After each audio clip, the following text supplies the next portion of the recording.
Segunda parte do nosso curso Doutrina das Escrituras, Bibliologia, tá ok? Vamos acompanhar comigo? Não esquecendo do seu papel, da sua caneta, ok? E vamos estar dando início aí ao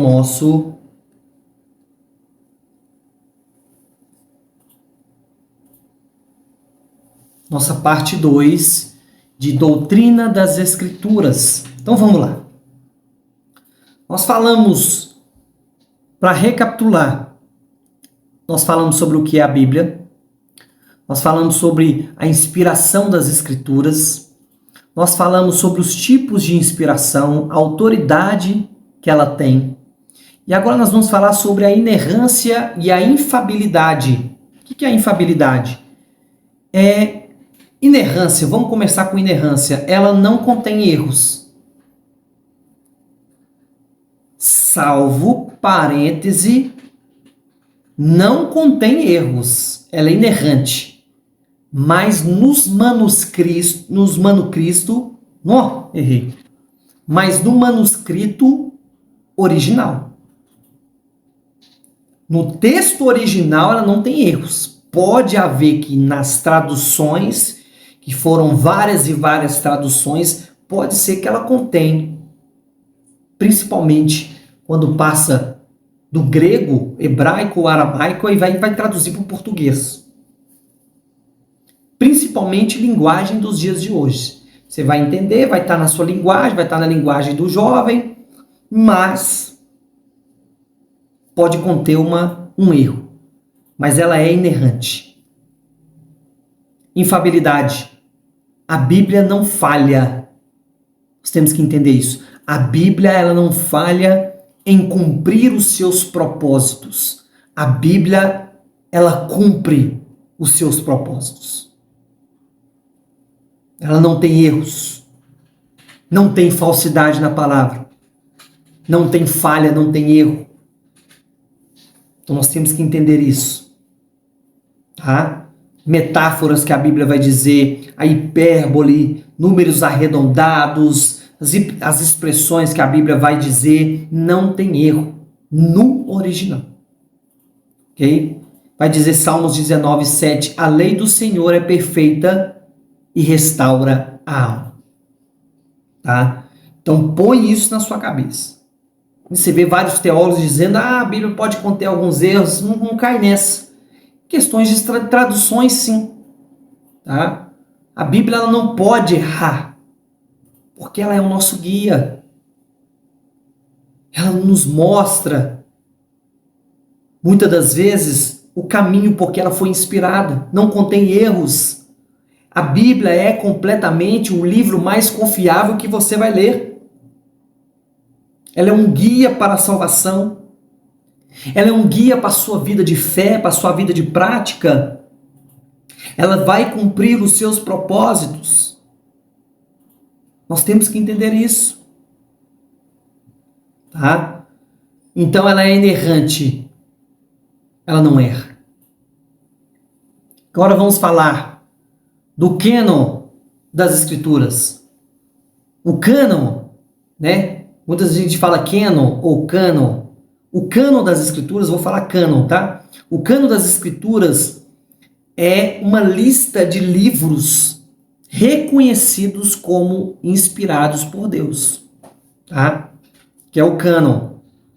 Então nós vamos estar falando sobre isso.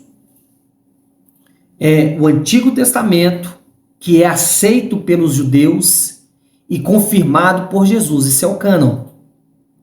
O Novo Testamento também, que é reconhecido pela igreja primitiva através de alguns critérios, como a autoria apostólica, tá? E o uso contínuo nas igrejas e a coerência doutrinária.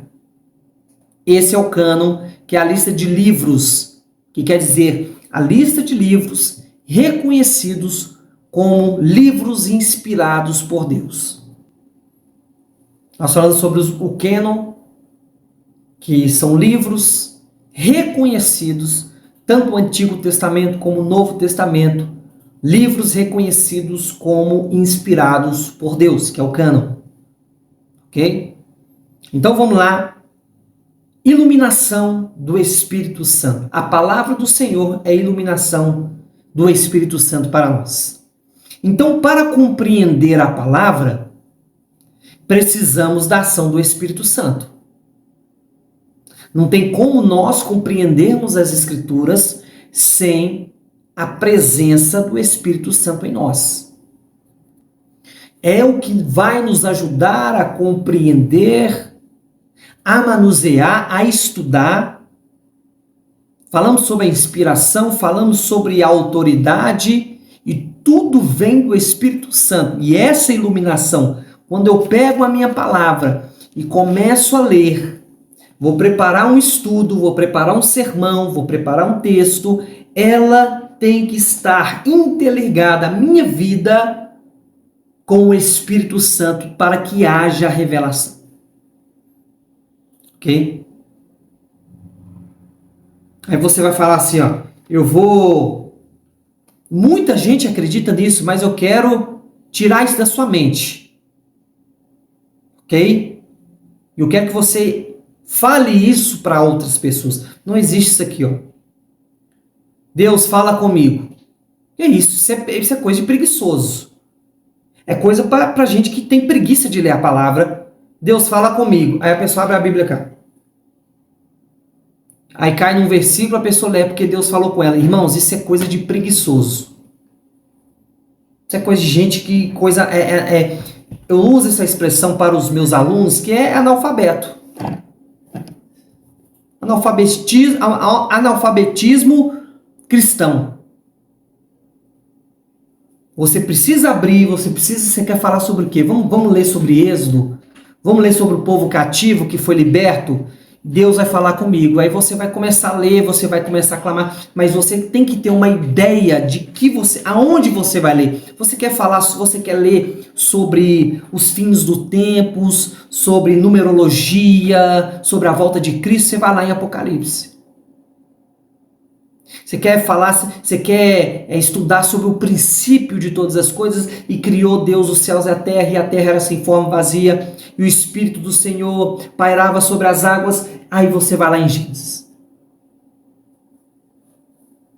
Eu quero pregar, eu quero estudar sobre os juízes que estavam ali, foram os juízes que foram escolhidos por Israel para estar julgando as causas. Você vai lá em Juízes.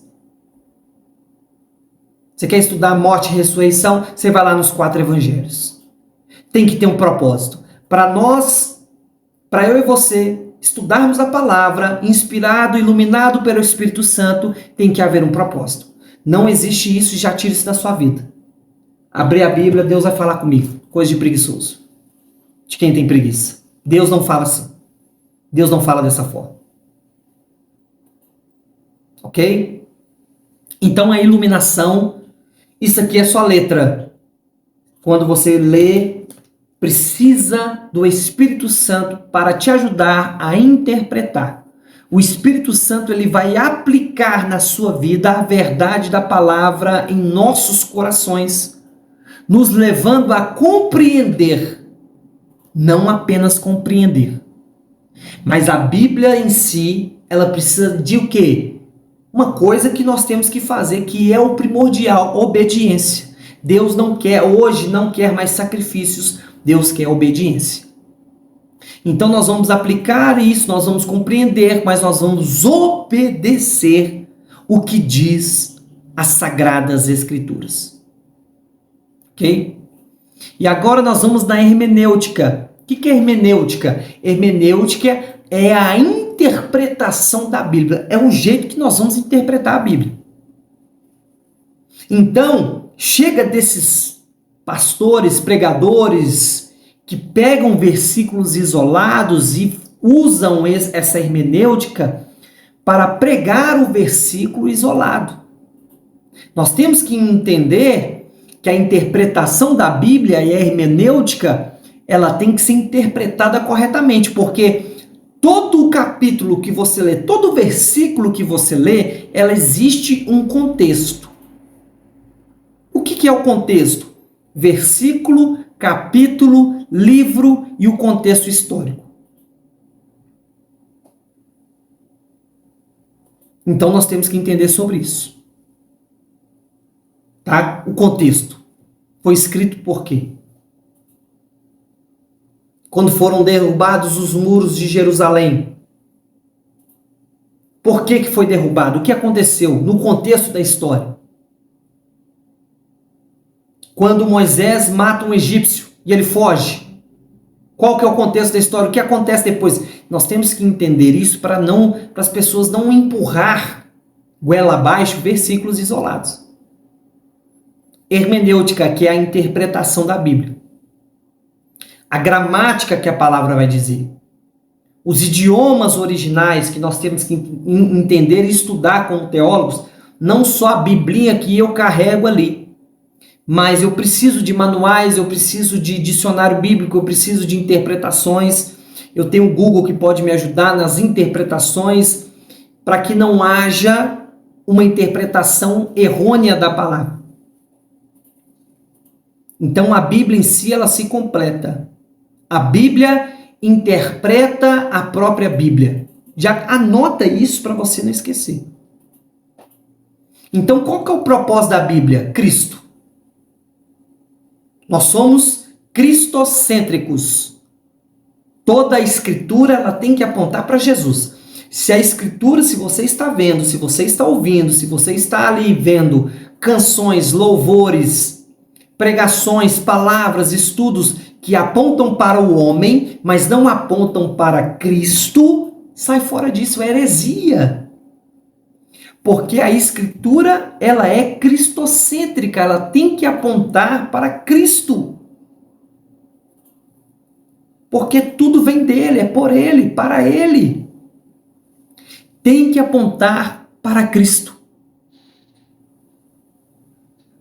E a Bíblia, ela é suficiente.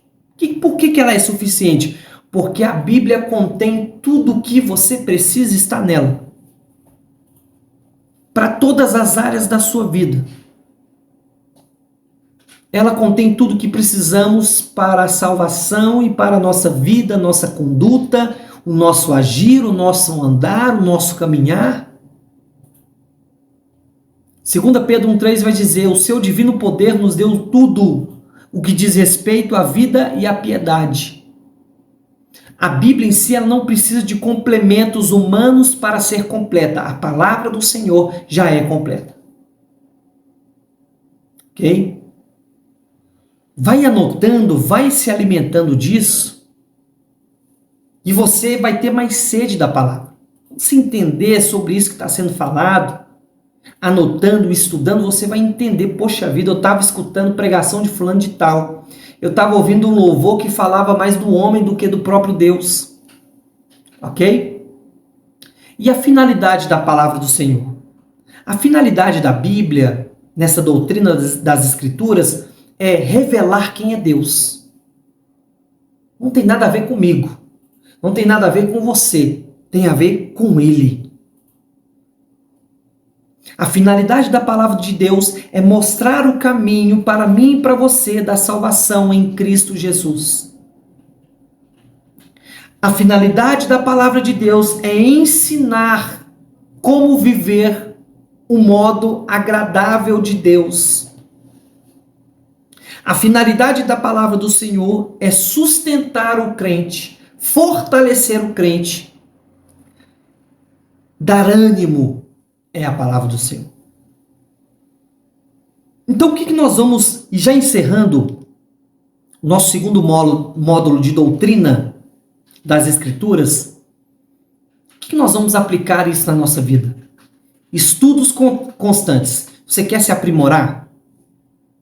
Você quer se tornar um mestre? Você quer se tornar um estudioso da palavra, um pastor abençoado, que vai estar ali no seu chamado, naquilo que o Senhor te designou? Você vai estar conduzindo pessoas, jovens, crianças, adolescentes, quem for. Estudo constante. Estudar, aprimorar, palavra do Senhor. Ela se renova a cada manhã. Leia diariamente a palavra do Senhor, juntamente com o quê? Oração e jejum. Outra coisa, para aplicarmos a palavra do Senhor, obediência. Temos que obedecer à vontade do Senhor nas nossas vidas. A palavra não tem que ser apenas lida, mas ela tem que ser praticada. Não apenas conhecida, mas vivida. Terceiro ponto das aplicações da palavra, evangelização. Nós temos que evangelizar. Porque não adianta eu aprender teologia e ficar só para mim. Não adianta eu aprender da palavra do Senhor e ficar só comigo, se eu não passar adiante o que eu estou aprendendo. Pregue a palavra, pois a palavra do Senhor é poder de Deus, é salvação para aqueles que estão perdidos. E outra coisa que pode pegar para você, ela é a defesa da sua fé, em que você acredita. Porque vai vir muitas pessoas, muitas vozes, muita falação, até mesmo de pessoas de dentro da igreja, até mesmo de pessoas de altar. Ela é a defesa da sua fé. Esteja preparado para responder sobre aquilo que você lê, pratica, obedece. Sobre você muitas vezes vai ser confrontado. Ah, mas por que Paulo tinha um espinho na carne? Aí vai vir aquelas coisinhas de teólogo, aquelas coisas bobas, para tentar te tirar do foco. Então, a palavra do Senhor é a defesa da sua fé.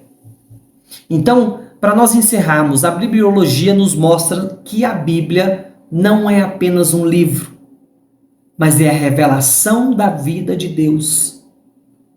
Inspirada, inerrante, ela tem autoridade, ela é suficiente para guiar a minha vida e a sua vida. Rumo ao quê? A eternidade. Isaías 48, para me encerrar esse segundo módulo. Depois nós já vamos para o terceiro módulo. Seca-se a erva e cai a sua flor, mas a palavra do nosso Deus subsiste à eternidade. Que essa palavra seja viva e eficaz, é como uma espada de dois gumes, ela corta. Corta para mudar, corta para transformar. Ela corrige. Ela te levanta do pó. Ela te dá ânimo no momento mais triste da sua vida. A palavra é inspirada por Deus. Então, se alimente dela. Alimente o seu espírito. Alimente você dessa palavra rica e poderosa. E que Deus abençoe a sua vida. E vamos para o terceiro módulo. Sem mais delongas, que Deus abençoe.